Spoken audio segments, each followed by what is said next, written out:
Disertaciones. Las conocidas, vía de la oposición estratégica, vía de la gnosis guerrera para la orientación absoluta, vía de la mano derecha, y vía de la mano izquierda, no conforman ninguna de ellas, el método para la primera autoiniciación. La primera autoiniciación, consiste en sacar al yo de la consciencia. Y ello se da, llevando a cabo los pasos siguientes. Se comienza por el principio de inducción noológica, y de ser este llevado de manera correcta, el virya arribará al principio de aislamiento del yo. Ello pondrá al virya, de espaldas al ángulo recto, el cual resolverá por gracia luciférica, es decir, aludiendo a su pureza de sangre. El misterio del ángulo recto, será entonces resuelto por el honor noológico. De esa manera, el virya se habrá puesto en presente actual, lo que lo pone automáticamente, a tono con el infinito actual del Bril. Esto constituye, un contacto trascendente del yo perdido con el propio Bril, lo que transmutará la naturaleza del yo perdido, de energética a potencial. Por lo tanto el yo potencial, ya no podrá permanecer dentro de la esfera de conciencia, puesto que ésta es de naturaleza energética, y el yo es ahora potencial puro, un yo selbst. Eso y solo eso, es la primera autoiniciación hiperbórea. Antes de ello, el virya está aún dormido. Y solo luego de sacar al yo de la consciencia, el virya estará despierto. No existen puntos intermedios. O se está despierto, o no se está. Mas lo que estará despierto en el virya, no es su criterio, sus sentimientos o su raciocinio, sino el yo. Bien. Con el yo fuera de la consciencia, la verdadera existencia es vivenciada ahora como yo selbst. Y el virya, ahora despierto, puede evocar su propio potencial a voluntad, porque él se experimenta en la propia voluntad, él es ella, y ella es él mismo.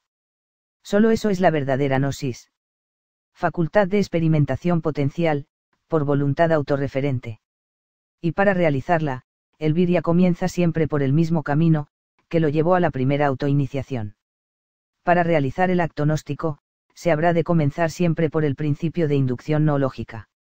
Solo que para el despierto, el simple hecho de llevar a cabo la inducción noológica, ya lo pone en contacto directo con su propio potencial como yo selbst. Ya no es necesario que arribe al principio de aislamiento del yo, puesto que su yo, ya está aislado. Y tampoco es necesario que resuelva de nuevo el misterio del ángulo recto.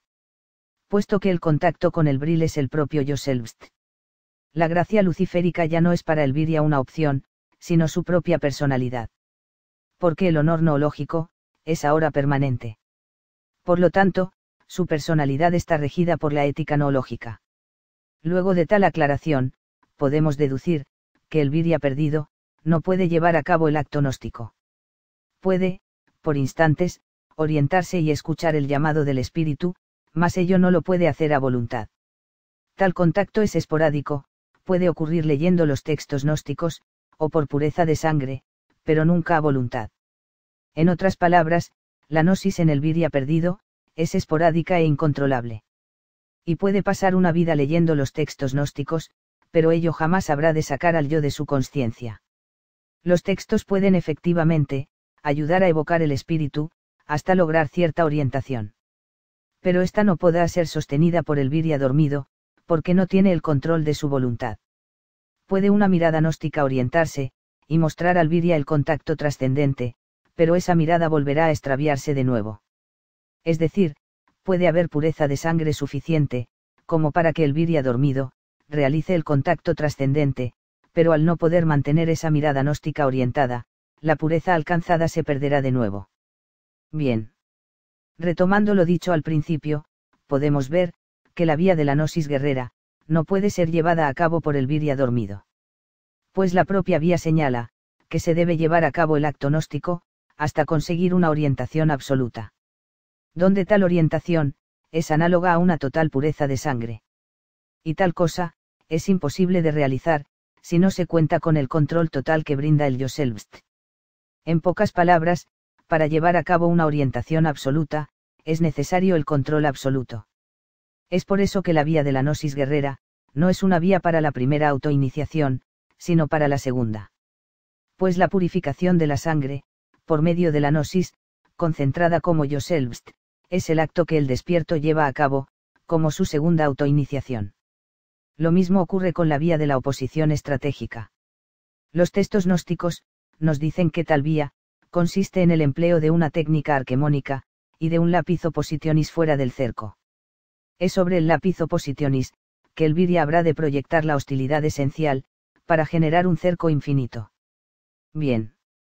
El hecho de proyectar la hostilidad esencial requiere también del control de la voluntad, pues ésta, como vector volitivo, tiene en su lado opuesto la experimentación de la hostilidad. Tómese el vector volitivo como una flecha. Donde el lado hacia el que apunta, es el lado hacia donde se dirige el vector volitivo. Y donde el lado contrario a la punta de la flecha, es su espalda hostil. Por lo tanto, el virya que pretende posar su hostilidad sobre el lápiz opositionis, se evoca gnósticamente, orientando las flechas hacia el yo selbst, y permitiendo que la espalda de tales flechas incida sobre el lápiz opositionis. Ello es un acto imposible de realizar para un virya perdido. Pues como ya vimos, este no cuenta aún con el control de las miradas gnósticas. Esas que representan las flechas, como vectores volitivos. Es así que la oposición estratégica corresponde también a la segunda autoiniciación, pues para llevar a cabo el cerco que propone esa vía, es necesario tener el control de las miradas gnósticas. En pocas palabras, la gnosis guerrera es la propia oposición estratégica. El hecho de realizar el acto gnóstico es ya una oposición a la ilusión. Y realizarlo hasta llegar a una orientación absoluta, llevará por consecuencia, una oposición suficiente, como para crear un cerco infinito. Donde la creación de tal cerco, es en realidad una increación. Un espacio donde no existe lo creado. Por otro lado, la llamada vía de la mano derecha, es descartada por sí misma, como vía de liberación espiritual. Pues en la propia novela mágica se señala, que ella fue la vía tomada por los siddhas traidores, con el fin de mantener cautivos a los espíritus. Y la vía de la mano izquierda, es la que hoy se expone como la vía genuina, pero ha sido truncada por la sinarquía, desviando los métodos prácticos y alterando los textos gnósticos, hasta llevarlos a una serie de patrañas ridículas, que resultan insultantes para la sangre de los viryas, así como para los propios textos.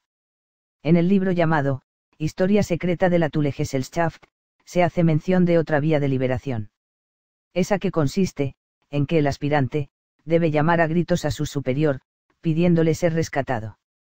Tal vía, es también parte de la segunda autoiniciación, pues el hecho de llamar a un superior, con el propósito de ser rescatado, es una metáfora del propio acto gnóstico. La gnosis como tal, es un contacto trascendente con el bril, desde donde llegan las miradas gnósticas, y terminan incidiendo sobre sí mismas, conformando el yo selbst. Por lo tanto, el aspirante que es el yo selbst, pide a su superior, el bril, que le ayude. ¿Y cómo se lo pide? A través del acto gnóstico. Pues solo con la gnosis, el aspirante se coloca en el presente actual, y ello conforma el contacto, por alineación con el infinito actual, que es donde se encuentra el bril.